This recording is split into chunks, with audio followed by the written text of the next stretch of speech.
কোনোদিন এগুলো ওয়াজ শুনবেন না হয়তো বা, কারণ আমি জানি না এগুলো নিয়ে কতজন বাংলাদেশে ওয়াজ করে, আর আমি জানি না কেন করে না। আফসোস, সুদ ওই সময় ছিল, এই সময় আছে। ছোট করে নিয়ে আসছি আমি লেকচারটাকে। ওই সময় নারীর অবমাননা ছিল, এ সময় নাই। এ সময় বরং ওই সময়ের চেয়ে বেশি আছে।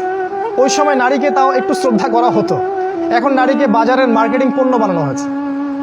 একটা স্যান্ডো গেঞ্জি কিনতে যাবেন, দেখবেন সেখানে মেয়ের ছবি। ওই ভিতরে একটা প্যান্ট পরি আমরা, আন্ডার প্যান্ট কিনতে যাবেন, সেখানে দেখবেন মেয়ের ছবি।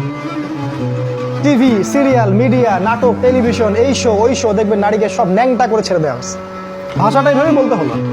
আর নবী সাল্লাল্লাহু আলাইহি ওয়াসাল্লাম বলেছিলেন আজকে থেকে 1400 বছর আগে যে কিয়ামতের আগে আগে এক শ্রেণীর মেয়ে আসবে যারা কাপড় পরেও ন্যাংটা থাকবে। কাপড় পরবে কিন্তু ন্যাংটা থাকবে। নিসাউন কাসিয়াতুন আরিয়া, কাপড় পরেও তারা নগ্ন থাকবে। তিনি বলেছেন তারা নিজেরা আকৃষ্ট হবে, অন্যদেরকে আকৃষ্ট করবে। এরা জান্নাতে যাবে না, জান্নাতের কখনো গন্ধও পাবে না।